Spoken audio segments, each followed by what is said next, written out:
Hi, Councillor Cameron, Councillor Edwards. Can see you clearly, so hopefully you can hear us okay too. Good evening. Thank you.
Good evening, everyone, and welcome to tonight's public forum being held in the council chambers for this Monday, 27th of May.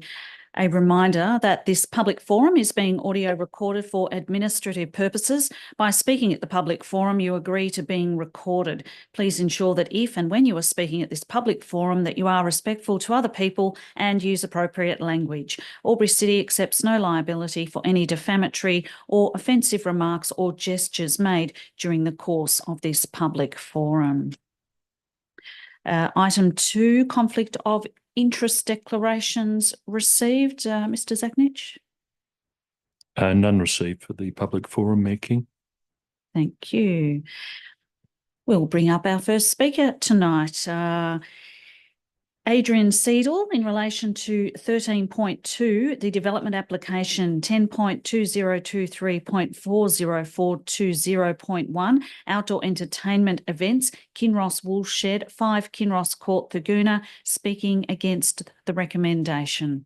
Adrian, feel free to make your way to the lectern if you are here. Just not here. Okay, we will go to our second guest speaker and see if Adrian is just held up momentarily. So is Elizabeth Lethbridge in relation to 13.2 development application, 10.2023.40420.1 outdoor entertainment events, Kinross Woolshed, 5 Kinross Court, Thurgoona, speaking against the recommendation. Elizabeth, we might have to help you with that microphone. It's a little bit high there, isn't it? I'm rather Squire loud. will come and Thank you. help you with that. So intimidating isn't Thank enough you. sometimes, isn't it? Without having That's to. perfectly all right. Thank you. It's a little bit cracked. Oh, It'll do fine. Thank you. Madam Mayor, councillors, council officers, I reread my objection this afternoon, and I think I need to start with an apology. It's rather terse and dismissive in tone. I do apologise for that, dealing with a family situation and lack of time. I'd like to address you on 4 points in relation to the development application. The excessive noise which will be produced by the number of events that are required and reflected into residences nearby. That's particularly Brooklyn Fields Estate and Thurgoona Park. The construction of the soundstage within the riparian area of 8 Mile Creek. Failure to plan properly for traffic and waste generated by the holding of large events, and the effect of event lighting on local wildlife, particularly squirrel gliders, which are vulnerable. I'll start with the noise report and then I'll jump to the squirrel gliders, and if I've got time, I'll fit the rest in. The noise report itself had large amounts of recording which were disregarded by the reporters, saying that something was wrong with the machine. There was no noise and it recorded a lot of noise at night. As far as I know, I was there were no earthquakes, there were no steel trains going through, so the noise is unexplained. But what I ask is, how do we know that the noise was recorded the rest of the time is accurately recorded if there was an error in the machine, whether the machine was playing up or a possum was sitting on it or whatever? I think that sound recording really needs to be done again. I don't think you can rely on the sound that was recorded.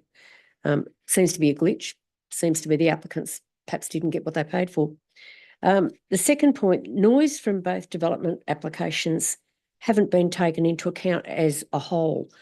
The original noise report, before it was amended, said that the bowling alley was not taken into account, and that's where one of my main concerns is that the building materials specified for the bowling alley say a metal sheeting on the wall plus windows, and the speakers proposed for the large events are to face west, and my assumption is that the sound would reflect straight off metal and glass back to the east, back to Brooklyn Fields, back to Thurgoona Park event there. So I'm concerned about the acoustics effect of that. And the report specifically says that it considers the reflective effect of the eastern wall of the hotel without taking into account the bowling alley as an additional eastern wall, which is about 3 times the size, 3 times the length of it.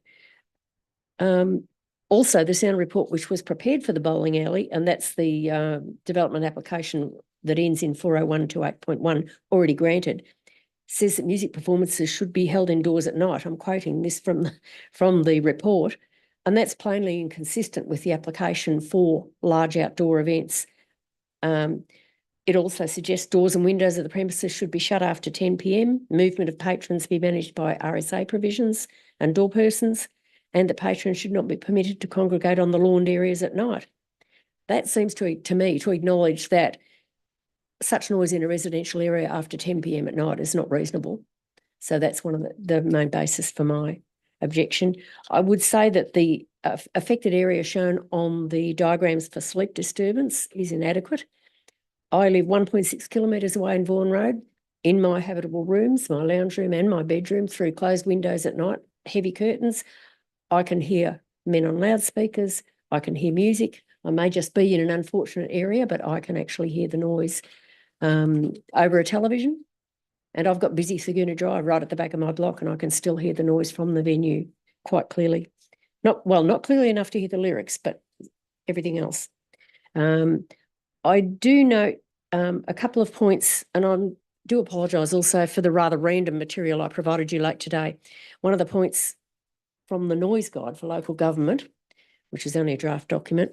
Low frequency sound, that doof, doof, doof sound you hear when people are driving by in their cars, that's the sound that carries the sound that can keep people awake at night.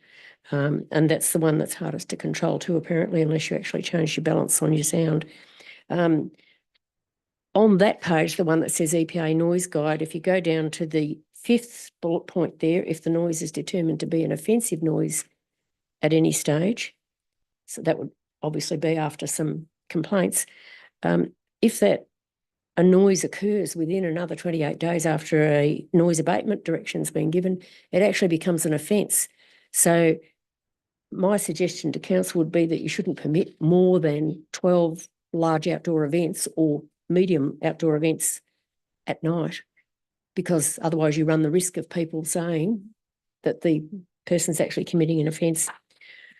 Lighting affects gliders badly. They can become habituated to steady sounds and interference, but not to random flashing, strobing, things like that. And I'm sorry, my time's up. Thank you very much for listening to me.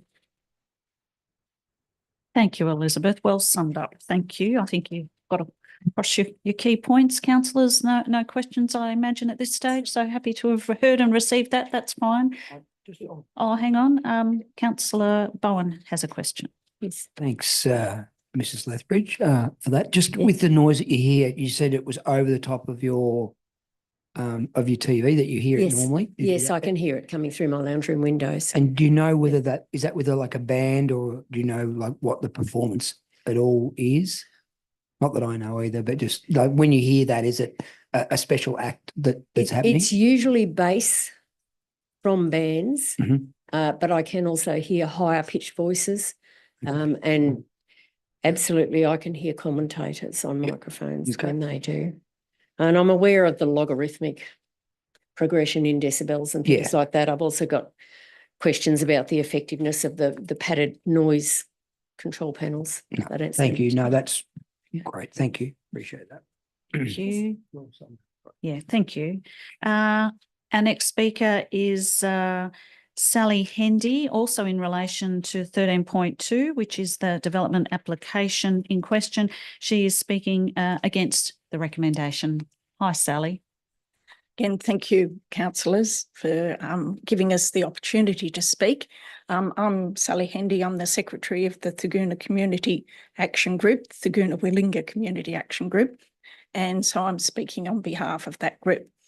Our group advocates for the area on social, environmental and economic aspects impacting livability and we want a sustainable balance between development and the natural environment to create a better Thurgoona Willinga community. It's good to have areas where people can gather and be entertained. However, this is not a proposal whose benefits are worth the negative impacts that will occur to both residents and the environment. The Community Action Group seeks amendments to this development application that allows for large events to be held during daylight hours only. This would reduce the impact on families and residents living nearby, as well as on the wildlife that inhabits the nearby riparian corridor. The current proposal is for a large number of events, an average of 2 per month, or perhaps every week during the summer months. This is much higher than residents were led to believe when they purchased properties nearby. These events may be permitted until midnight, and then, of course, there's the liquor licence that goes till 3 a.m. with a possible patronage of up to 5,000 people at some of these events. The impact will be significant, and we consider it to be unacceptable.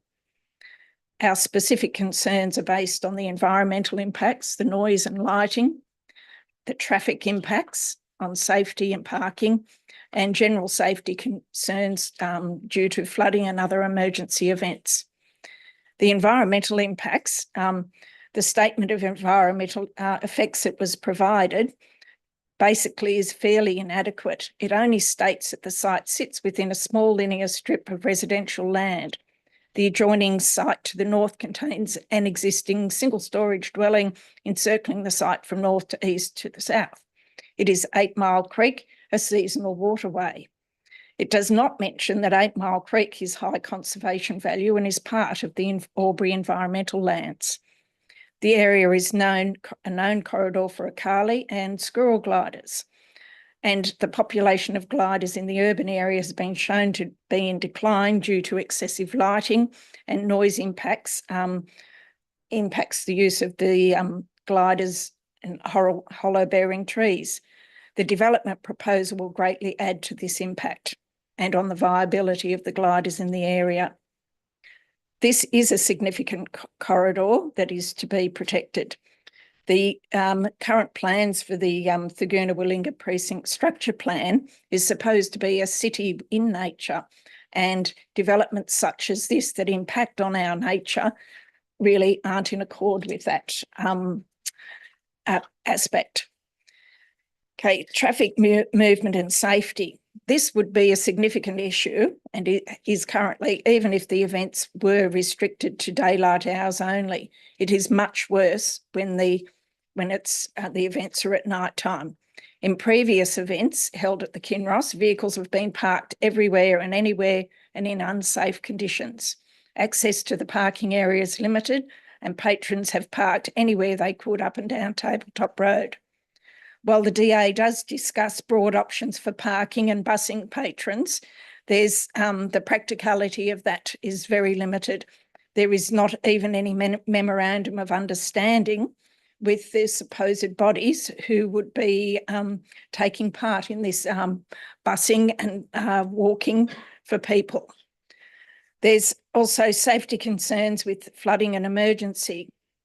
It's good that the planned stage is no longer a permanent structure because it was going to be constructed on a floodway, but we're also concerned about the general lack of an emergency management plan for the area.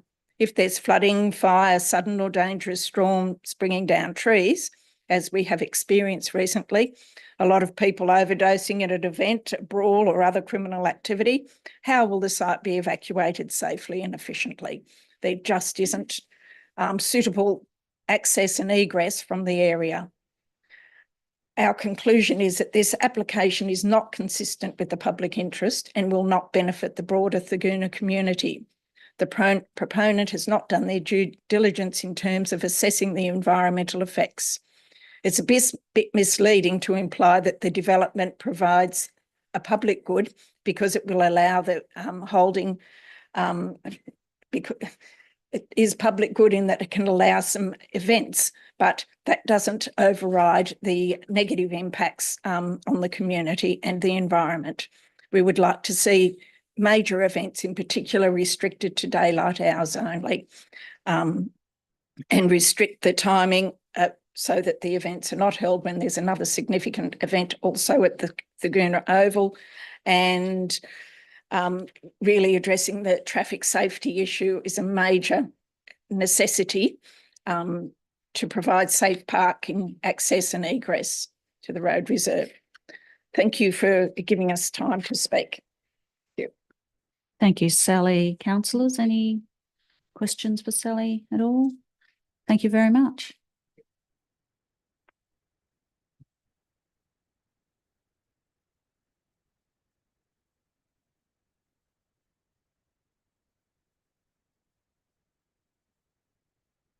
We'll continue on. Our next speaker is Peter Griffiths. He'll be accompanied by David Hunter, and it is in relation to the development application at the Kinross Woolshed.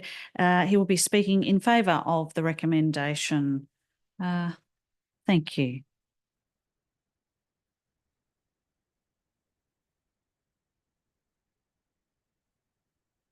Good evening, Council. My name is Peter Griffiths and I represent my family who are the owners of the Kinross Woolshed for the last 18 months. We're hoteliers of 35 years experience, and we're very proud to be involved in the Kinross and look forward to the plans that we've put in place. One of the first things I'd like to say is that we've only had the hotel for 18 months. We inherited 2 outdoor events, and apart from that, we haven't been involved in any of the previous challenges that the previous operators have been a part of. We've been very proactive in this application in that we before even asked, we understood the challenges with noise, with traffic management, and making sure that we were looking after the community. The Kinross Hotels had a very checkered career, poor management, poor execution. We have every intention to change that, and we really want to make sure that this application is not judged on the historical, how they executed in the past. What we've done is we've put a plan of again, being very proactive in putting a plan of management in place to address all of the things that the community have told us has been wrong. The most important part, which is probably not in the application, is these outdoor events are not about live music. It will be a consideration and a part, but we've had charity events out there, all sorts of community events, and it's not all about amplified music or lighting or those sort of things. It's just about being a community hub where people can come. That's what pubs used to be like, where they'd come, enjoy, have fun, families. I mean, it's going to be something that the whole, not just Thagoona, but all of Albury is going to be proud of. We're going to turn it around. We've done it before in the past, and we have every intention of doing it again. In our plan of management, we've turned to, we've said that we will consult the community. Anybody who's willing, we've put a plan in place so that before we even hold an event, we'll have consultation. We'll work with them. After the event, we will invite anybody who wants to say, this is what we've done wrong, this is what we can improve on, and we will take it all on board. And we want to get better. You know, we agree with all the conditions that have been put in place. Some of them are quite onerous, but we're happy to hang our hat and put our performance on record and show to people that if we don't do it right, then we'll be held to account. Happy to be held to account. And we're happy to prove to everybody in the community that we're there for them, to work with them, and it's for theirs to enjoy, not just for us to come in, rip, tear, bust, and get out of town. We're here for the long haul. We really believe that it should be something that all Thagoona residents should be proud of. We're not going to be doing anything that is not done without consultation. It's been a long, excuse me, it's been a very long process to get to this point. We've invested a lot of time and a lot of money, and the best is yet to come. And we really hope that everyone gets on board, embraces what we're proposing, and makes it something that we can all be proud of. Thank you. Councillors, any questions? I guess one question, Sally raised in terms of having large events during the daylight hours only. Was that ever a consideration or a thought process? Some may well be. Some may well be. I should also just correct that our licensed area in the hotel in the evening is till midnight, not till 3 a.m. The only areas of the hotel that are open till 3 a.m. is the gaming room and the public bar, which probably seats about 70 to 80 people. Any noise coming from within the hotel, the bowling alley in this current DA, the DA that's previously been endorsed, it's totally enclosed and has a whole range of acoustic softening parts of the building with an acoustic fence going up across our westerly boundary. So there is the opportunity for day events, yes, absolutely. But this is the biggest thing, I think, is that it's not all about rock bands, and it's couldn't be further from the truth. There could be one or two, they can be great, and in our previous experience, busing people into these sort of events is so easy and so logical. And busing them straight back out to the CBD, it makes so much sense. It's easy done.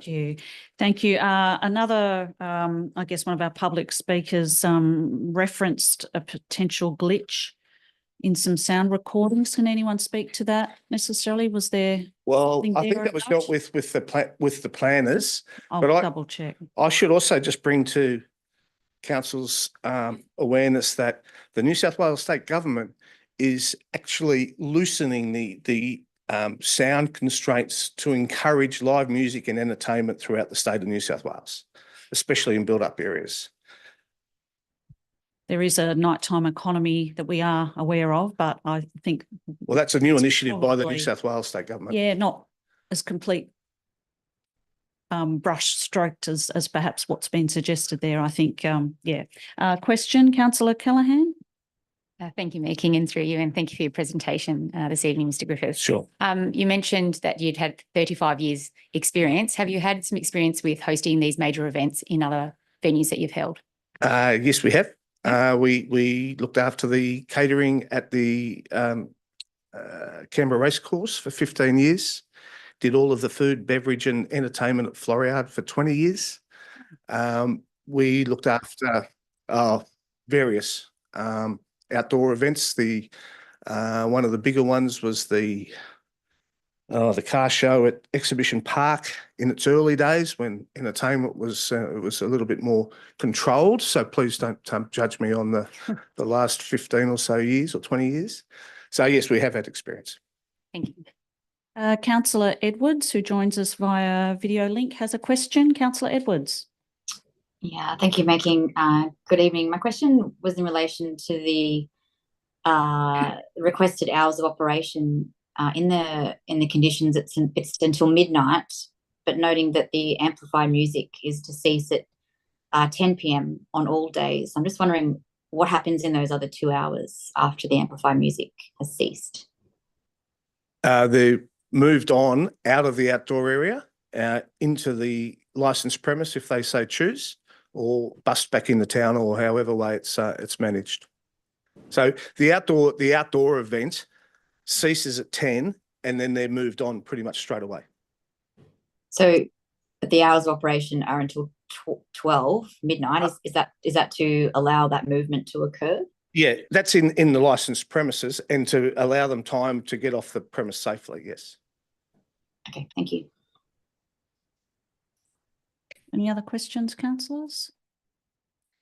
Thank you very much for your presentation. Thank you.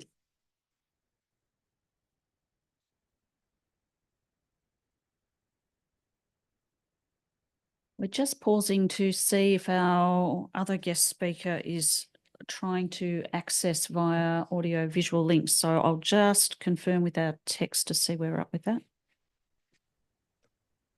Hello. There we have you. Adrian, is that correct? Yeah, that's me. How's it going? Hi, everyone. Sorry, I've just had to install Zoom and try to get my head around this sort of thing. Hey, sorry, yeah. Sorry for being late anyways, everyone. That's okay. So you are speaking again in relation to, just to set the scene, in relation to item 13.2, the development application at the Kinross Woolshed, Thurgoona. You are speaking against the recommendation. We're all ears. Thank you. All right, yeah. Sorry, guys, I'm not very good at this thing, so just bear with us and all that. It's just I don't know. It's just a bit of a concern, I suppose. Like, I don't know. I'm just a layman, so to speak, I guess, in the area. But I don't know. It's I'm quite concerned about like the noise that's going to come out. I know the gentleman that was just speaking forward, he said, and I appreciate what he was saying about, you know, it's been poorly managed in the past, and you know what I mean. Like, they're going to make it better in the future. I certainly hope they do. There was a couple of venues that made the house unlivable, if you know what I mean. It was like there's a techno. You know what I mean? Just the house, everyone's house buzzed around the neighbourhood and that. But anyways, yeah,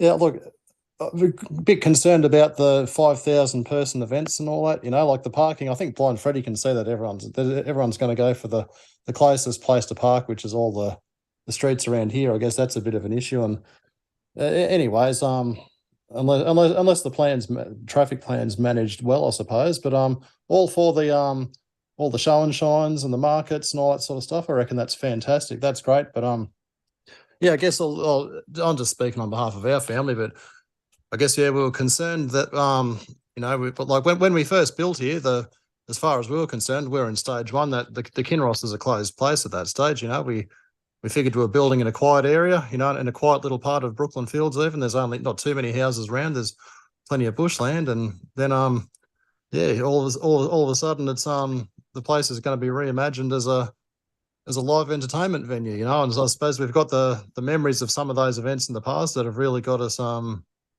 concerned, if you know what I mean. Anyways, look, I'm probably just rambling, so I'll leave it at that, I suppose, if you know what I mean. But thanks for your time, everyone. Adrian, thank you very much for your participation and sharing your perspectives with our councillor group. So thank you so much.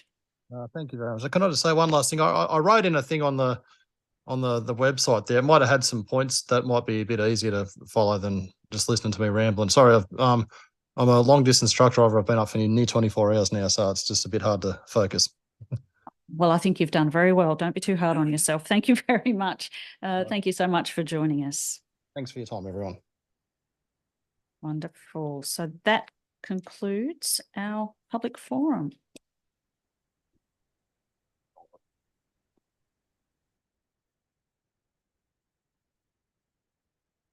Good evening, everyone. Welcome to the council meeting being held for this Monday, the 27th of May. We'll start with our opening affirmation and acknowledgement of country.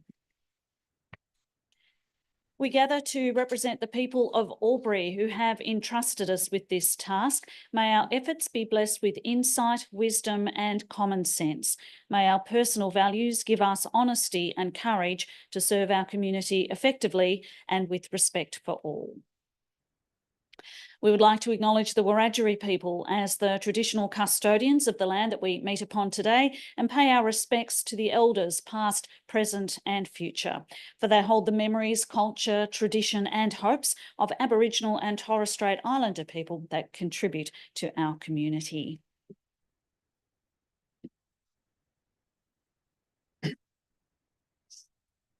This council meeting is being webcast and recorded. By speaking at the council meeting, you agree to being recorded and webcast. Please ensure that if and when you are speaking at this council meeting that you are respectful to other people and use appropriate language.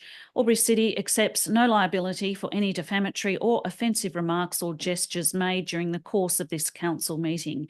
An audio recording will be made for administrative purposes. Item 3 on the agenda, conflict of interest declarations received and disclosure of political donations. Mr. Zachnich. Thank you, Mayor King. One conflict of interest declaration received from myself, a pecuniary interest in relation to I'm listed as a property owner of a premises listed in the development application report to council. The item is CM 14.4, 23-24 development statistics, and the action I'll take is to leave the room when the matter is discussed. In terms of disclosure of political donations, the Environmental Planning and Assessment Act 1979, Section 10.4 requires a person submitting planning applications or submissions regarding a planning application to disclose any reportable political donation and or gifts to any local councillor or employee of the council. Reportable political donations include those of or above $1,000. The disclosure statement forms are available on council's website and must be lodged in accordance with the Act. In dealing with development applications, councillors need to take into account specific planning matters contained in the Act. Accordingly, the provisions of Section 4.151 of that Act are set out in the Council Officer's report detailing planning issues to be considered.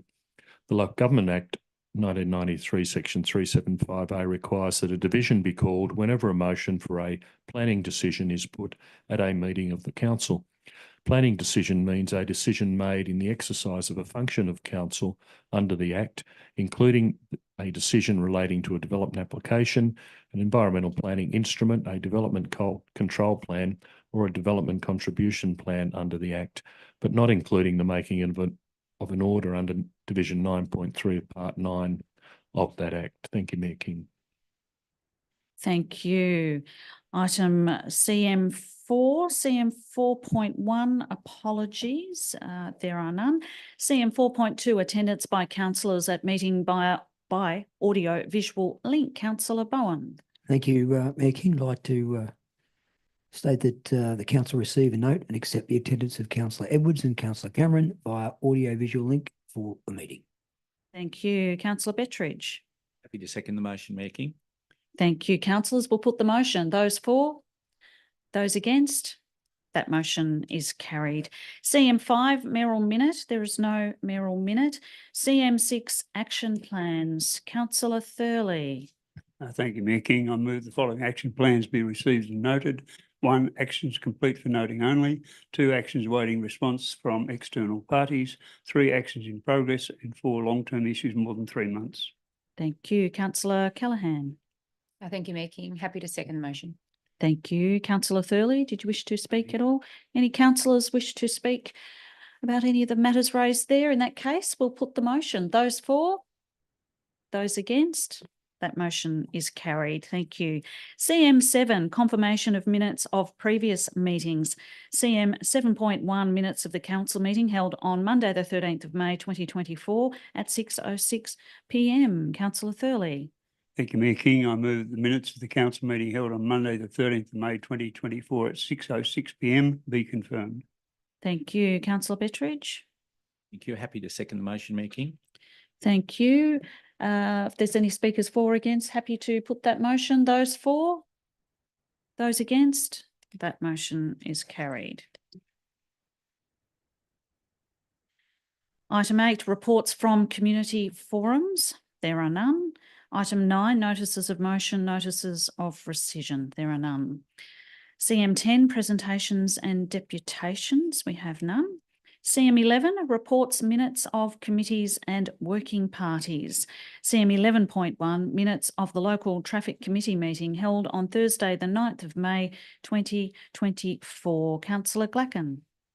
Thank you. Through you, Mayor King, to move the recommendation as a motion that council receives, notes and accepts the minutes of the local traffic committee meeting held on Thursday, 9 May 2024. Thank you. Thank you. Councillor Callaghan. Thank you, Mayor King. Happy to second the motion. Thank you. Councillor Glacken, sorry, did you wish to speak to it at all? Question, Councillor Callaghan?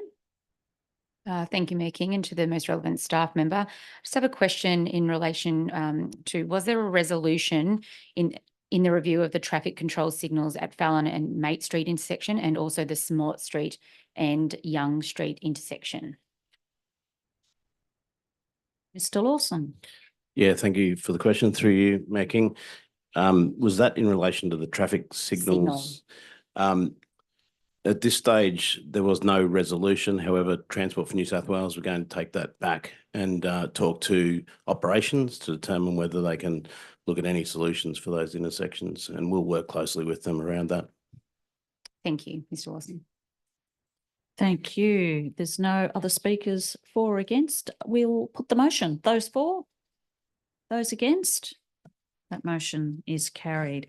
CM 11.2, minutes of the Companion Animals Advisory Committee meeting held on Wednesday, the 28th of February for 2024. Councillor Edwards. Thank you, Mayor King. I move that council receives, notes and accepts the minutes of the Companion Animals Advisory Committee meeting held on Wednesday, the 28th of February, 2024. Thank you. Councillor Bowen. Second that motion. Thank you. Councillor Edwards, did you wish to speak to the motion at all? No, thanks.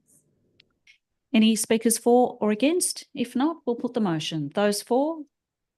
Those against? That motion is carried. Thank you. CM12, documents for sealing. There are none. CM13, officers' reports for consideration.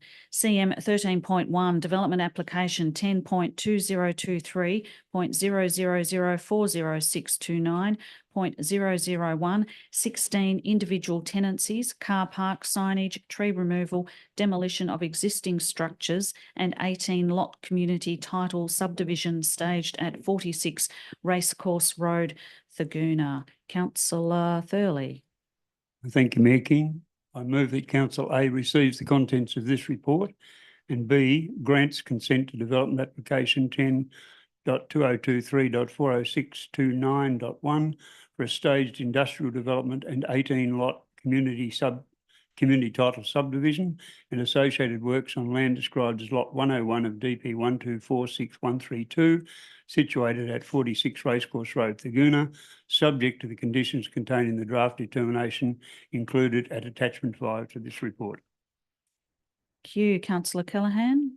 Thank you, Mayor King. Happy to second the motion. Thank you. Councillor Thurley, did you wish to speak to the motion? Just very briefly, this land has been zoned industrial for some time, and this type of development is what we want in that area. It's for light industrial. It's not for heavy manufacturing or anything like that. And I think it's quite an appropriate development given where it's located. Thank you. Speaker 4, Councillor Edwards. Thank you, Mayor King. I actually have an amendment. Noted. We'll look for your amendment. So the amendment is as already moved with the following change to replace condition A17 with something that I can't see. That the access way is to be designed to ensure that no street trees are removed. Minor pruning of low-hanging branches is supported where required.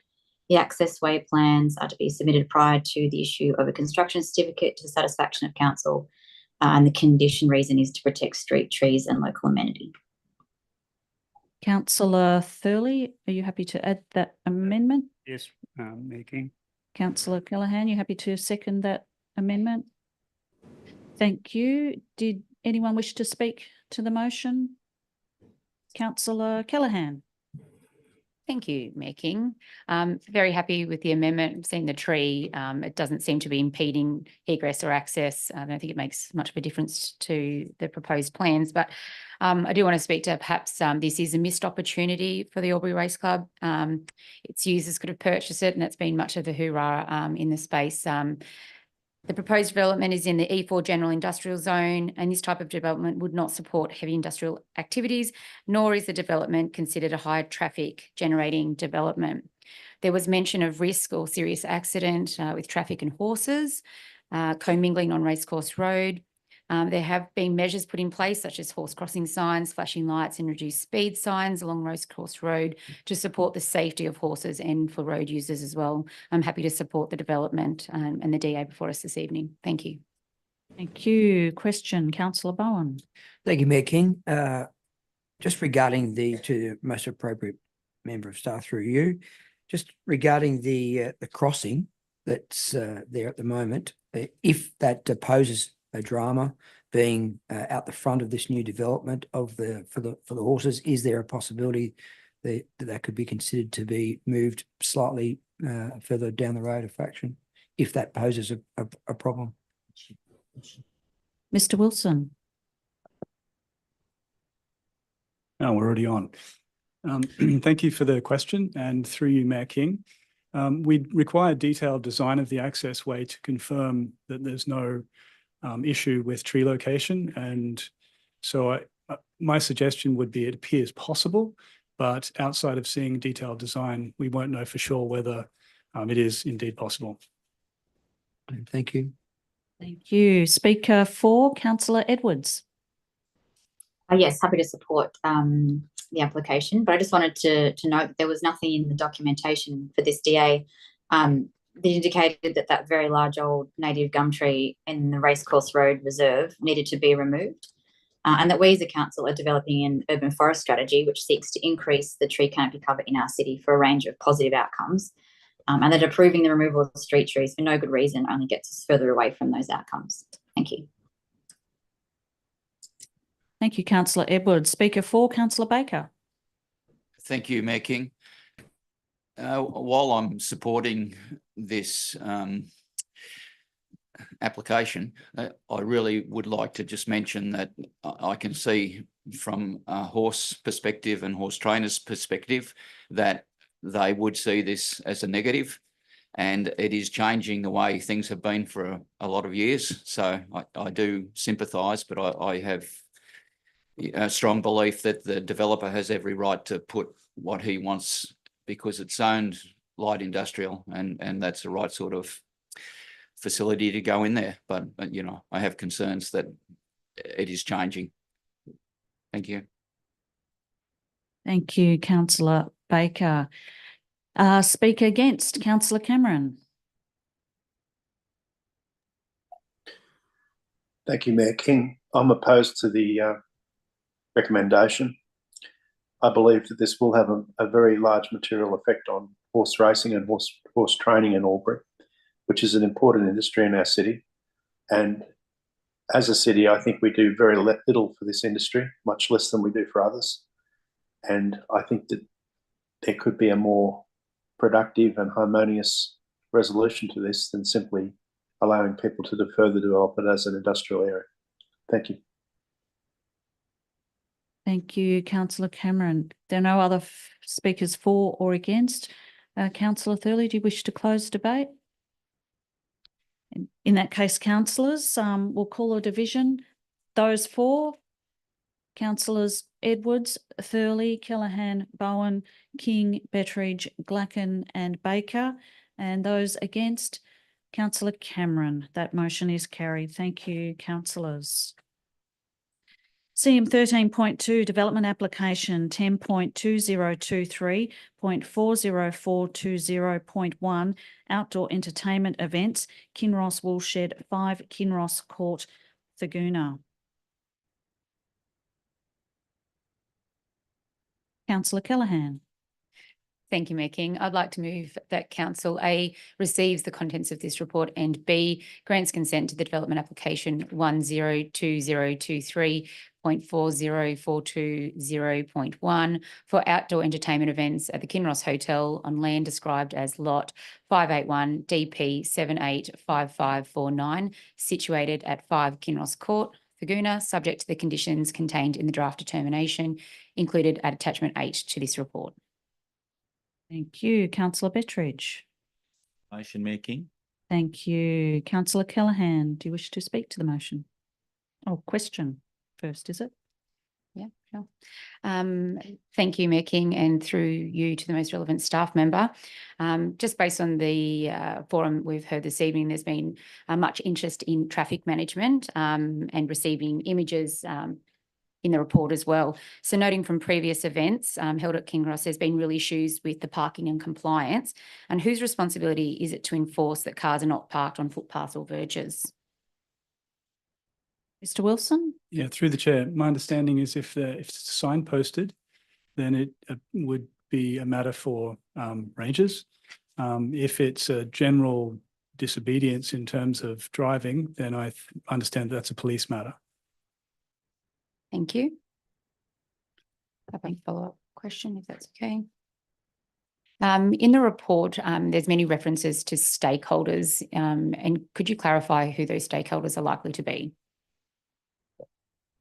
Through the chair, it's my interpretation that the stakeholders is a reference in response to probably part 26 of the plan of management, which refers to the complaint management and community consultation. And it talks about the pre-event and post-event events, if you want to call them, wherein they'd address those matters. And they just talk about it conducting a community forum for large events, which would inform stakeholders. If I was to be a little bolder, I'd suggest it's those people who would complain about an event or be concerned with the prospect of an event's impact upon them. So in the early stages, it may well be people who've objected to the development, but in later stages, it'll be, I assume, people who will be affected. Thank you. Thank you. Councillor Glacken, question. Thank you. I've got about 4. I'll try and ask a couple at a time through you, Madam Mayor, to the most relevant member of staff. The first one is about noise. And so there are 3 real questions. One is with reference to New South Wales government legislation. And my understanding is that noise should not, it is considered to be noise, and noise should not be permitted to enter habitable rooms. And I can't remember if it's with or without windows open after certain periods of time. If you could refresh my memory with regards to that. And 2, in the document, and I'm reading the council website version, not the docs on tap, so I think I'm reading the right thing. It refers to noise levels. If noise levels are exceeded, so that someone takes noise levels, and if they're exceeded, steps will be taken to reduce them. So this is before the event and during the event, and there's going to be a complaints hotline. So who is it that's taking those noise levels? How will they be overseen to ensure that this is all operating, and who operates the hotline? How does that work? So noise and habitable rooms, noise levels exceeded as worded in the document. I think it's the council report, and complaints hotline. How does that work? Mr. Wilson. Yeah, through you, Mayor King, I appreciate the multi-part question. And I might go perhaps from sort of the second question, which talks about the noise level exceedances and who would be taking those. So my understanding under the plan of management, there'd be an expectation that the applicant is doing that during the course of the event. In terms of then reporting that, and it's at source from what I understand. In terms of reporting that, there's an obligation through their post-event processes to do that. They'll be reporting that to stakeholders and Albury City Council. And then in terms of the hotline, that is their obligation based on proposed conditions of consent to operate that hotline. But once again, the expectation is that they ought to be reporting that through their post-event processes. In terms of the New South Wales government legislation, which was your first question, I'd have to take that on notice. I'm not an expert in that particular area, so I can certainly check on that for you though. Okay, and can I ask one clarifying question before I go on to the other two? Thank you. And the clarifying question is the complaints hotline. How do we know, or how does whoever is overseeing this and the requirements are beholden to, and I believe that must be council, what assurance do we have that this is all being undertaken? Sure. So through you, Mayor King, the condition outlines the process by which that's to be undertaken.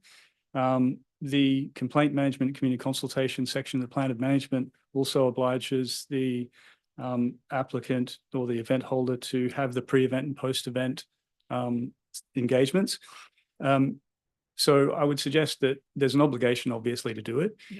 If there was misbehavior in terms of not reporting appropriately, my expectation that would be very clear in pre-event and and certainly post-event stakeholder engagement. And despite the fact that the complaint hotline and records of complaints is an obligation of the applicant through condition, I imagine that council will receive complaints in the event that there are concerns also, and naturally there'll be a response to that accordingly. All right, thank you very much. My two other questions, if I may. With reference to there's 3 tiers of events, 15 small, 6 medium, and 4 large. Noting that they're over the consent is for 5 years, is there scope at some stage during that 5 years for that to be modified should there be significant areas of concern and, for example, non-compliance with the requirements because they just can't contain the noise, etc. Is it possible that after a year it could be reviewed? How would that work? Noting it's a 5-year. Mr. Wilson, yeah. Yeah, through you, Mayor King. Probably a multi-part answer to that. So I would suggest that there's obviously a plan of management requirement. There's obviously post-event and pre-event triage, which will occur. In the event that there's non-compliance with conditions of approval, then compliance action would obviously be taken, and that may put in jeopardy the entire consent. In terms of simply adjusting the condition of consent A9, which relates to the number of events and the nature of those events, that couldn't happen in the way that the consent is currently structured. It would only be something that could occur at the end of 5 years, or if there is failure to comply with conditions of approval in perhaps a new application that might be proposed or a modification that an applicant might propose in order to address those types of concerns. All right, thank you. Thank you very much. Question, Councillor Edwards. Thank you, Mayor King, and through you to the most relevant member of staff. Could you respond to the concern raised about the wall of the bowling alley impacting on the acoustics, so reflecting noise back towards the residential areas? Mr. Wilson. Through you, Mayor King, my assessment of that is obviously as someone who's reading an acoustic assessment, not an expert in acoustic reporting and assessment. So I have to rely upon the work that's been done in that space, including the validity of the assessment and reporting that's been done. And on that basis, I would have to say that they've accounted for what they are obliged to account for. Thank you. Question, Councillor Bowen. Thank you, Mayor King. It's probably more a statement though, just reading, excuse me, the report. Prior to any medium or large event, the applicant is to hire a suitably qualified acoustic consultant. So in my reading of that assessment is the acoustic consultant would look after the plan of management, the condition of consent, and also look after the complaints hotline as well too, is the way that reads. Am I correct in saying that? Mr. Wilson? Yeah, through you, Mayor King, they would obviously be intimately involved. That would be right. Thank you for that. And just a follow-up question or more a statement. I've been involved with lots of events over my nearly 40 years of entertainment as well too. And in my opinion, I would find it very difficult that the Kinross would be able to have 4 large events of 5,000 people. I think that would be a big ask. In my opinion, I think it's great that they might have that scope for it, but the practicality of actually doing an event that you actually have 5,000 people at is a major task, and to do 4 of those in a year would be very significant. I think it would be pretty challenging for them to have that, and then also to have an event that actually hoping to get 5,000 and knowing this experience often have less numbers than required. So to me, to move on, I'm speaking for the application. I understand what it's like, and I understand the aspects being put into place to divert the sound and the acoustic blocks to see how they go. Plus also noting that a number of those events for the smaller one, smaller events, 15 small events are for 640 to 1,000 people max, with no amplified music. So more so like a market and that sort of nature. I understand the feel that they're looking to do. It sounds like there's going to be lots of people and lots of noise, and noting that they're all going to be completed by 10 PM, I think is a fair compromise in that space as well too. So I'll turn my question into a speaking for the motion as well. Thank you, Councillor Bowen. Speaker 4. Any other speakers before we close debate? Councillor speaking against Councillor Baker. Thank you, Mayor King. I've had a lot of thinking to do about this one, and I just believe the scope to go over the top on noise is too great to approve this development, and I'll be opposing it because I think the residents have every right to be able to enjoy their serenity as much as possible. And I take on board what the proponent said before about the behaviour in the past, and you can have very good intentions, but if you get a big crowd in there, the audience wants it loud and they'll expect it loud, and I think there's too much that could go wrong. So I'll be voting against it. And I'd also add that I've ridden past there on my bike after an event. I think it was a rodeo one time. There were cars everywhere, strewn across all sorts of bits and pieces of land. Wherever they could get a park, they parked. So I think a fair bit can go wrong, and I'll be opposing it. Thank you. Thank you. Speaker 4, Councillor Thurley. Thank you, Mayor King. I certainly had serious concerns when I first read this application, but it seems to me that there are a number of measures put in place, and we can talk about if people park in the wrong places, people shout and make noises. This is up to the proponent to ensure that these things don't happen, and council has the power after such an event to issue certain fines, and the police certainly have the ability to find people who parked in the wrong places. So I think that given that the applicant's assurances about how he intends to run this place compared to how it has been run, and I understand that the neighbours and the residents have had serious concerns about this property and the events and things that have occurred there. But I take part in listening to what the applicant has said.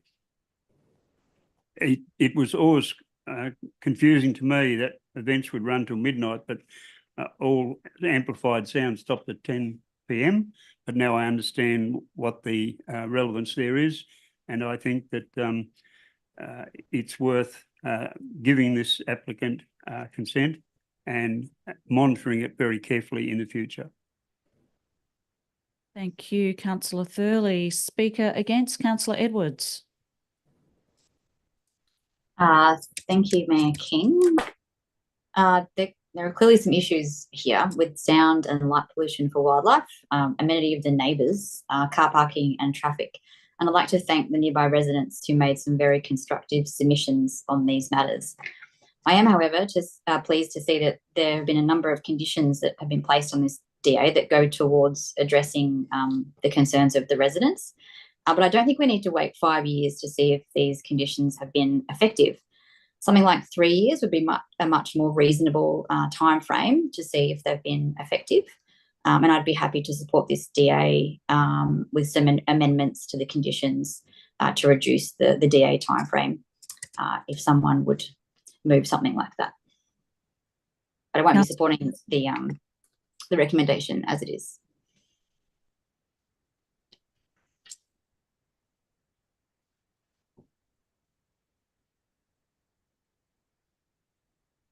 Councillor Glacken, do you wish to speak for the motion? Yes, and I thank you very much. I will speak for the motion, highlighting that I too have had concerns, much of which have been explained by or expressed by councillors Baker and Edwards at this meeting tonight. And whilst I speak for, I am still wondering if I will vote for or against this development, this application. And the reasons are primarily around noise for me. But I also acknowledge that council has worked with the applicant to achieve a very strict set of requirements. So the actual proposal and the conditions are, I think, the strongest we have had for any such applications coming to council. And I believe that the applicant has, in good faith, worked with council, who has in turn, in good faith, our staff, have worked to achieve what is really the best possible scenario for this to be able to work for the applicant, whilst trying as much as possible to mitigate against the detrimental effects on the community. And that is, by and large, the most significant aspect is noise. Parking will always be an issue. You cannot control someone else parking if you have a venue. You can say that you will, but you can't control them. You can say that you will stop people from screaming in your venue or outside your venue for the hours between 10 and 12, but you can't really stop them. It's very hard to do so. And I think the attempt to try and limit the outdoor venue being functional until 10 and then moving those people on is admirable. But my concern is, how will you move them on without annoying those people and creating other issues? So in essence, whilst I am speaking for this motion at the moment, I would very happily entertain the concept of an idea of a foreshadowed motion from a councillor, or indeed if council thought during further debate and questions whether or not it might be possible to consider the consent to be applicable for a, say, for example, a 2-year period to allow this to be tested, then I would support that. And I'd support that because the reality is setting this up as an operation is not as expensive as it is providing the hard infrastructure would have been had they been undertaking all of this with hard infrastructure. So happy to consider, or have other councillors consider, being able to test this over a shorter period of time rather than the 5 years. Thank you, Councillor Glacken. Councillor Callaghan. Thank you, Mayor King. I'd like to move an amendment to the motion, please. To my motion. Thank you, Frank.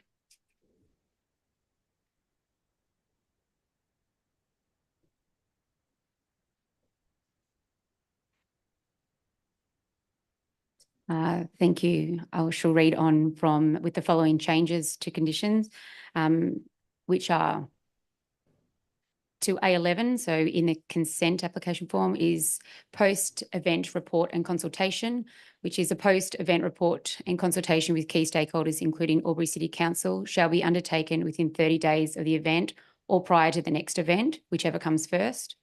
The post-event report shall address all matters within the plan of management, identifying key areas of concern and improvement.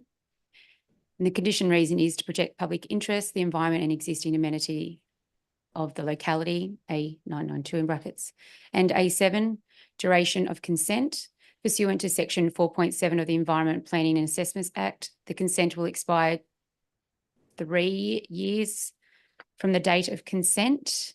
Condition reason to protect public interest, the environment and existing amenity of the locality.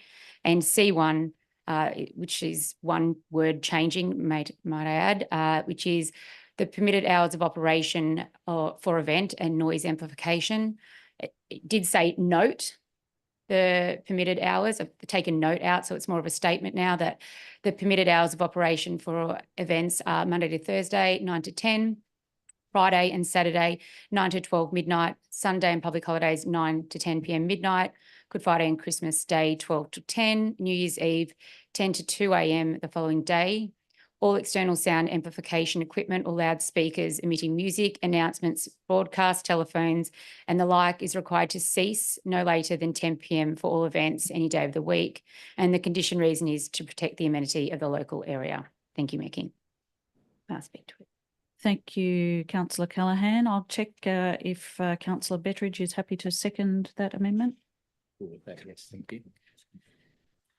Just need to confirm because it's written as 2 years, but you verbally said 3 years. So just for clarification. So confirming 3 years. We do have a question, I believe. No, the question's come down now from Councillor Edwards. Do you wish to speak to it now? Sorry. I do. Thank you, Mayor King. I'm speaking for the development, and I don't believe that an organisation should be judged on previous behaviours. These amendments will enhance the conditions and give every confidence to the community that they'll be heard through a documented report in a timely manner. As Mr. Griffiths stated, he's happy to be held to account and seeks community consultation with the aim to get better. I'll speak to the changes specifically so that it's clear as well. In the initial report of consent, it said that a post-event report would be completed. It didn't really specify how long, so it was really a bit open-ended. So I've just put a time to that 30 days post an event. But if you had another event that was coming up within 30 days, that you would have the report back to Albury City Council and the stakeholders, which you are making every effort to consult with. So that's the only change there, which was the addition of 30 days. The duration of consent is at 3 years. It was at 5. So in doing that, it's reducing it to 3 years. I think there'll be proof in the pudding. I think you have shown this evening in the way that you spoke that you have every effort to improve the amenity, make it a welcoming space. And this is really just to give confidence to the community that there is an opportunity to be reviewed as well in time. Oh, there was a third one down the bottom. Yep, the C1. And that's really, it said note the times. I think there's been a lot of confusion around the hours of operation, whether, events will be going to midnight. It's been very clear that 10 p.m. All amplified music or speaking will stop. So that's just to really clarify that that is an expectation within it, and to I suppose, clarify to other people who were thinking that midnight was maybe going till 3 a.m. or 12. But I think it's been noted this evening on many questions that that bump in and bump out, and it's 10 to 12 that you'd be bumping people out of that space through buses or whatever means, or attending the venue. So whilst it might seem like a lot of changes, it's actually really minimal. It's just putting some time frames around that. So thank you for the opportunity to speak to it. Thank you. Question, Councillor Gluckin. Thank you. Can I confirm, please, noting the change specifically through you to the most relevant member of staff about the 5 years down to 3 years, at which point, should this all be going well, at which point is the applicant able to reapply as it would be for an extension, but really to ensure that there's a continuity so that it's not guillotined after the 3 years if it's all going well? When would that application be possible, and how long would that take, just to ensure that continuity for the applicant? Mr. Wilson.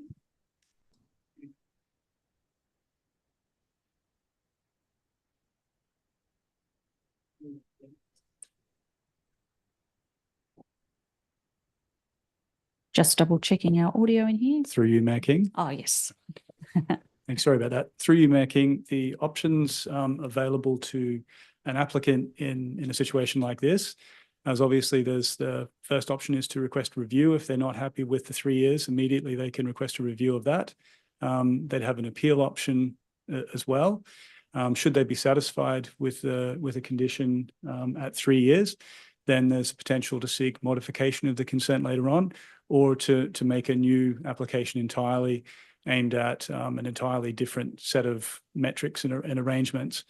There's no need for an applicant to wait like a particular length of time to make a modification, but I think based on the considerations that would have been heard here, one would imagine that an applicant would return on the basis of an impressive set of credentials. Thank you. Councillor Edwards speaking for. I'm just here to second the amendment.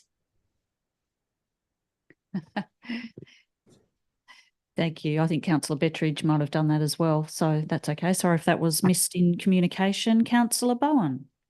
Thank you, Mayor King. I speak for the amended motion. I think that's a great compromise to ensure that that the community themselves know that it's not going to be for a too long a period of time if there is some dramas. But in that case, understanding that Mr. Griffiths has also shared that he's going to be doing consultation, which is great to hear.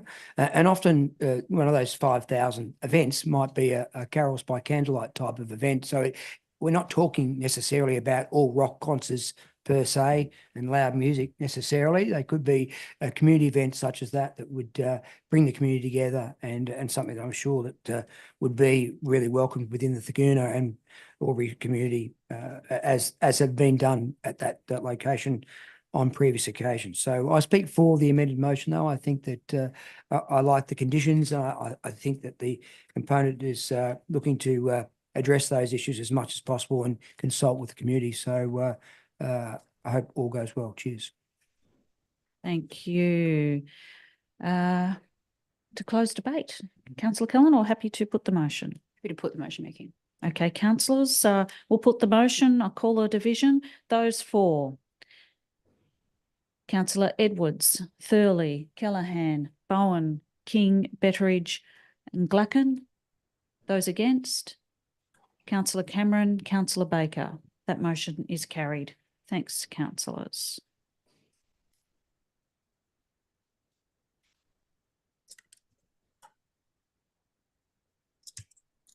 Item 13.3, the Sarvis Park Building Upgrade Contract number 23/01042. Councillor Thurley. Mayor King, I move that council pursuant to section 178(1A of the Local Government General Regulation 2021 New South Wales resolves to accept the tender from Premier Building and Construction Proprietary Limited and awards the contract for FIL 23/01042 Service Park building upgrade for the tendered lump sum price of $2,601,184.64, including GST. Thank you. Councillor Bettridge. Happy to second the motion, Mayor King. Thank you. Councillor Thurley, did you wish to speak to it at all? Briefly, I just say I'm impressed that we do the detail down to the 64 cents. Thank you, Councillor Thurley. If there are no other speakers for or against, we'll put the motion, councillors. Those for? Those against? That motion is carried. CM 13.4, March quarter budget review. Councillor Thurley. Thank you, Mayor King. I move that Council A receives and adopts the revised budget estimates for the 2023-24 financial year, and B, authorises the drawdown of $10 million in budgeted loans during the 2023-24 financial year. Thank you. Councillor Callaghan. Happy to second the motion, Mayor King. Thank you. Councillor Thurley, did you wish to speak to it? Very briefly, I mean, basically it's a great result with improvements in all funds, not just water and sewer, which are the ones we normally get, but improvement in the general fund as well. So that's really good.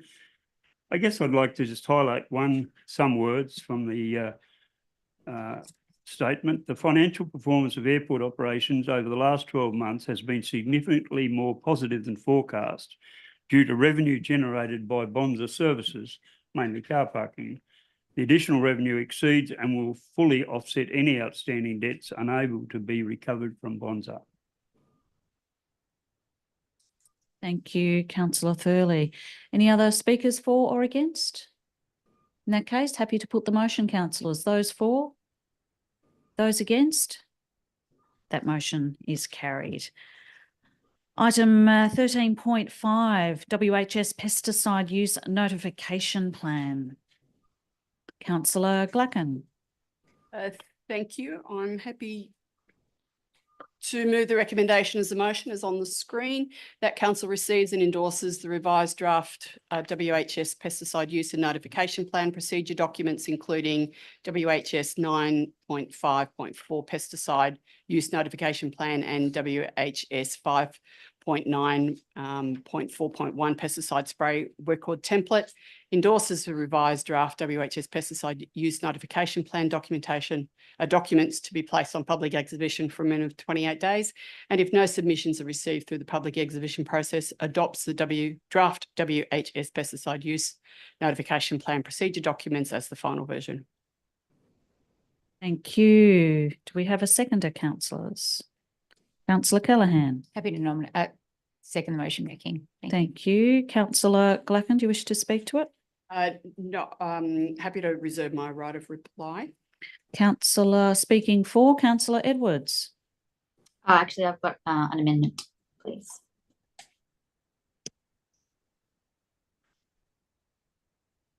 I'm not sure if my wording needs to include all of the previous wording at one, potentially. Happy for that to happen while I speak to the other 2 points. Oh, sorry, while I read out the 2 points, which are my amendment. And they are also requests that a draft weed management policy is developed and presented for council's consideration. This policy is to include a weed management hierarchy, a review of the list of sensitive places, and the identification of operational practices to assist in reducing potential pesticide exposures to the broader community when council applies pesticides in public places. And the WHS pesticide use notification plan and or other related operational policies are to be reviewed and updated upon endorsement of the weed management policy.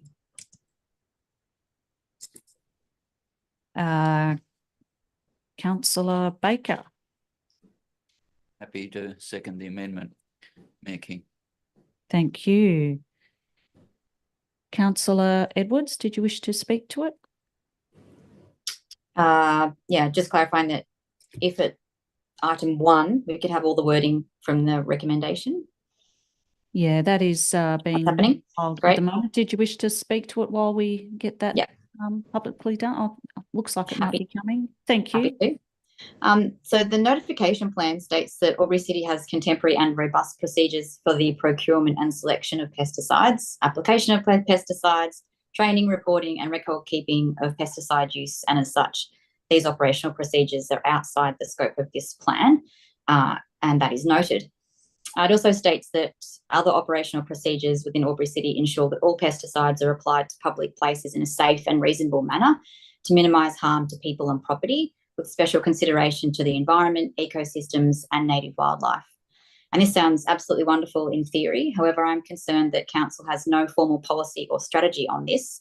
Other councils in New South Wales are guided in the use and notification of pesticides by their weed management policies and strategies. This includes Wagga Wagga, Blue Mountains, Inner West, Waverley and others. Some of the other councils' pesticide notification plans also include provisions for the application of pesticides during closure periods of sports grounds, outside school terms or hours, when in proximity to schools or childcares, early morning applications in high-use public spaces and town centres, and utilising bush regeneration techniques which involve minimal chemical use within bushland areas. Currently, in the draft notification plan, we have a sensitive place following the EPA's definition as any school or preschool, kindergarten, childcare centre, hospital, community health centre or nursing home. Some other councils have broadened their definition of a sensitive place to include CBDs, council playgrounds, water-sensitive urban design devices or rain garden areas, and within 50 metres of watercourses and wetlands. So this amendment would ensure that our pesticide notification plan and operational practices are informed by a formal and best practice weed management policy. Thank you. Thank you. Question, Councillor Gluckin. Thank you. With reference to the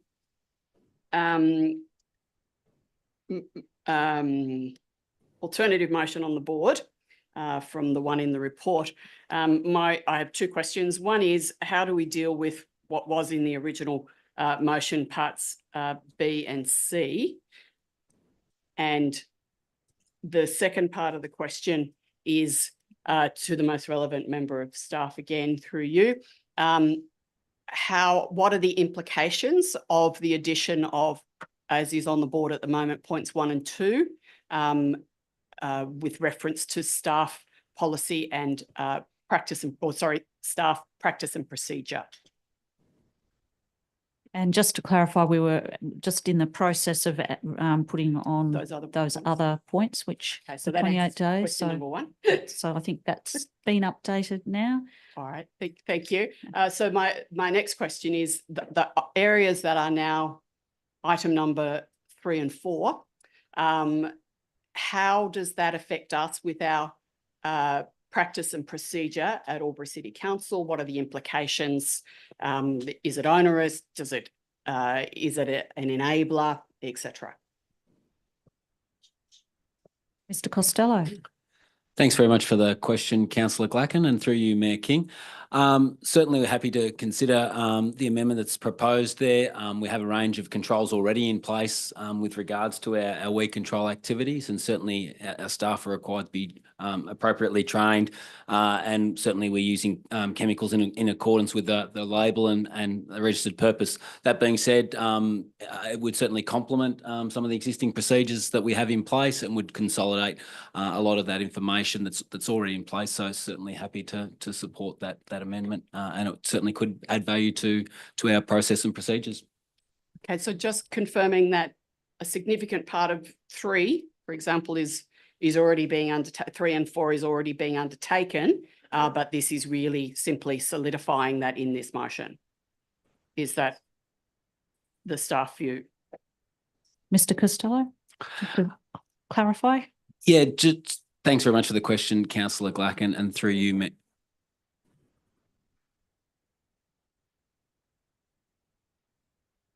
Thanks very much for the question, Councillor Gluckin, and through you, Mayor King. Certainly what's proposed there, we can certainly review a number of those things. As mentioned by Councillor Edwards, the sensitive places definition that's already in place, we can certainly review that to understand whether it does capture all the sensitive areas in our LGA, or if there is certainly scope to expand that into some more sensitive areas. So we'd certainly look to have that conversation with our community through this process in developing the policy to ascertain whether there is room to expand some of those areas. Speaker 4, Councillor Baker. Thank you, Mayor King. I'm just speaking for this amendment and particularly for weed management hierarchy. I think that's a great idea. I often walk between Crema Boat Ramp and Albury Pool, and where the fruit bats are, there's a stack of privet and other woody weeds. And I'd just like to know how we're going to go about tackling some of the issues we've got around Albury and really jumping on top of them, because it would be a really smart move and it adds system to the original motion. So I'll be supporting the amended motion. Thank you, Councillor Baker. If there are no further speakers, Councillor Edwards, did you wish to close debate on your amended motion? No, thank you. All right, we'll put this amended motion, councillors, those for, those against, so that motion becomes the motion. Happy to now put the motion, those for, those against, that motion is carried. Thank you, councillors. CM 13.6, Sports Albury Advisory Committee Membership Expressions of Interest. Councillor Callaghan. Thank you, Mayor King. I'd like to move that Council A receives and notes the contents of this report, and B endorses a minor change to the Sports Albury Advisory Committee Terms of Reference, Attachment 1, that allows Council to appoint 8 community representatives, and to C, endorse 8 community members, representatives on the Sports Albury Advisory Committee as follows. Thanks. Which is Peter Elias, Morris Seval Hewitt, Nash Clark, Alison Hutchinson, Darcy Irving, Lachlan Simpkin, Shirley Allen, and Bree Cusick, sorry. Thank you. Councillor Bowen. Thank you, Mayor King. Second that motion. Thank you. Councillor Callaghan, did you wish to speak to it? Do just briefly, thank you, Mayor King. Albury City Council put out an EOI for applicants to the committee, who received 19 applications with exceptional and experienced applicants. So I'm sure it was very difficult for the panel to come down to these 8 here as well. But such quality and diversity meant that the terms of reference had to be changed slightly so we could accept more people onto the committee. So I think it's a positive move forward that people are showing such a strong interest in this field, and I look forward to working with the many new applicants. Thank you. Thank you, Councillor Callaghan. Happy to put the motion. Those for, those against, that motion is carried. Thank you. CM 13.7, Draft Albury-Wodonga Destination Management Plan Public Exhibition Submissions. Councillor Bowen. Thank you, Mayor King. I'd like to move that Council A receive and note the submissions received during the public exhibition period, and B adopt the draft Albury-Wodonga Destination Management Plan 2024 to 2028. Thank you. Councillor Callaghan. Happy to second the motion, Mayor King. Thank you. Councillor Bowen, do you wish to speak to the motion? Yes, thank you. Thank you. This is an excellent plan to facilitate growth in tourism for this area, and also as you'll see and hear regarding the visitor economy trends report later on this evening as well too. I did watch the Wodonga Council meeting last Monday night, and great to see them endorse this plan as well. And it's just one of the many great examples that Albury City and Wodonga Council work with their 2C1C agreement that can benefit our community. Much similar that we're working closely also with the Wodonga, with Wodonga as well on the hospital advocacy as well, to continue to call on both state governments and also a tripartisan approach so that they can deliver on their promises of exceptional health outcomes for our region. Is great to see, because that's exactly what Albury City is looking for as well too, is outstanding outcomes for the city of Albury. I was a little disappointed that Wodonga Council stated that Albury councillors need to get on board, and I quote, and support people for the best possible outcomes for the combined community, and wish Albury councillors would open our eyes and get on board and support Wodonga Council. We are absolutely doing that. We are supporting and working collaboratively in that, and we are advocating, not to the media, we are advocating to the right people that needs to happen, that makes change. We don't decide where the hospital goes. The state government does that. We just advocate for the best possible outcomes. So thank you. Thank you, councillor Bowen. Any other speakers for or against? In the case, happy to put the motion. Those for, those against? That motion is carried. Thank you, councillors. Item 13.8, Customer Experience Strategy Review. Councillor Thurley. Thank you, Mayor King. I move that Council A endorse the draft Customer Experience Strategy 2024-2027 for public exhibition for a minimum of 28 days, and B, if no submissions are received, the 2024-2027 Customer Experience Strategy be adopted. Thank you, councillor Thurley. Councillor Callaghan. Thank you, Mayor King. Happy to second. Thank you. Councillor Thurley, did you wish to speak to the motion? No, thank you, Mayor King. Thank you. Any councillors speaking for or against? If not, we'll put the motion. Those for, those against? That motion is carried. CM 13.9, Acting CEO Appointment, CEO Leave. Councillor Bettridge. Yeah, through you, Mayor King, I'd like to move that Council appoint Tracy Squire, Deputy CEO, to the position of Acting CEO during the CEO absence on leave from 1st July 2024 to the 2nd of August 2024 inclusive. Thank you, councillor Thurley. Second the motion, Mayor King. Thank you. Happy to put the motion, councillors. Those for, those against? That motion is carried. CM 14, Officers' Reports for Noting. CM 14.1, Investment Balances, April 2024. Councillor Bowen. Thank you. I'd like to move that council receives and notes the investment balances report for the month of April 2024. Thank you. Councillor Thurley. Second the motion, Mayor King. Thank you. Any speakers for or against? Happy to put the motion. Those for? Those against? That motion is carried. CM 14.2, Operational Plan Quarterly Progress Report, March 2024. Councillor Thurley. Thank you, Mayor King. I move that Council receives and notes the Operational Plan Progress Report, March 2024. You, Councillor Bettridge. You happy to second the motion, Mayor King? Thank you. Did you wish to speak to it at all, councillors? In that case, we'll put the motion. Those for, those against? That motion is carried. CM 14.3, Albury City Corporate Success Pillars, March 2024 Quarterly Update. Councillor Glacken. Thank you. Through you, to move the recommendation as a motion that council receives and notes the Albury City Corporate Success Pillar Quarterly Update, March 2024. Thank you. Thank you. Councillor Callaghan. Happy to second the motion, Mayor King. Thank you. Any councillors wish to speak to it? If not, we'll put the motion. Those for? Those against? That motion is carried. We are at item 14.4, 2023-24 Development Statistics March Quarter. CEO, Mr. Zachnich, has declared a conflict of interest, so he is leaving the chamber while this item is debated. Thank you. Councillor Thurley.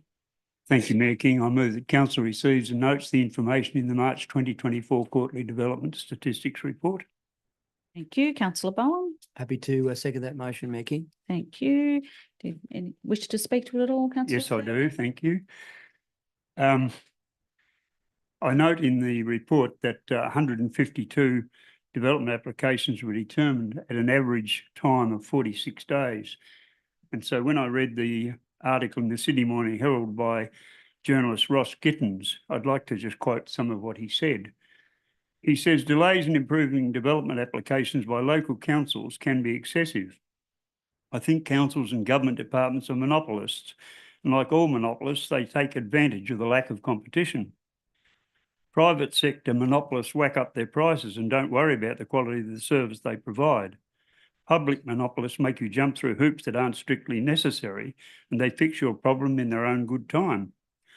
I wonder whether over all these years those outfits have ever had much pressure on them to lift their game. If that changed, I'm sure we'd get more homes built every year. Treasury says average times for the approval of development applications vary by state, with Victoria and New South Wales experiencing the longest waiting times earlier this month of 144 and 114 days respectively. We win hands down here. Thank you, councillor Thurley. I felt like there was a round of applause following that comment. Any other speakers for or against? If not, happy to put the motion, councillors. Those for, those against?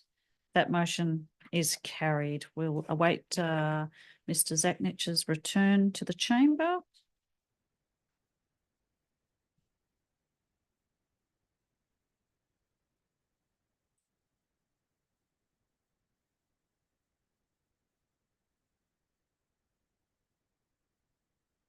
We are now up to item 14.5, the Albury-Wodonga Visitor Economy Trends. Councillor Callaghan. Thank you, Mayor King. I would like to move that the council receives and notes the 2023 Albury-Wodonga Visitor Economy Trends Report. Thank you, councillor Bowen. And I'd like to second that motion. Thank you. Councillor Callaghan, do you wish to speak to it at all? Mayor King, briefly. I'd just like to note that the trends are looking up and there's some very positive statistics in there.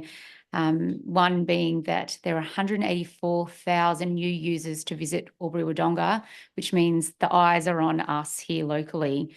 There's some really impressive trends with nights stayed in our locality, but also some of the big major events and our draw cards here bringing huge attendance, but also amazing economic impact from what was recently on was the junior football PWSA out at Lavington Sports Club.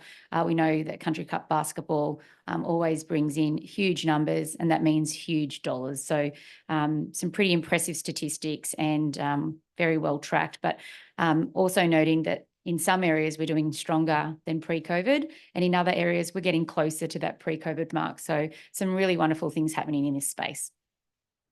Thank you, councillor Callaghan. Any other speakers for or against?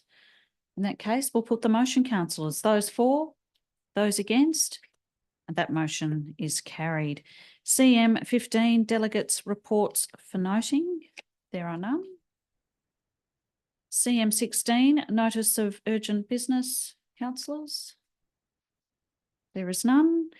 CM 17, confidential matters. We have none. I declare the meeting closed at 7:33 p.m. Thank you, councillors. Thank you, councillor Edwards and councillor Cameron. Good evening. Thank you. Thank you. Good night. Good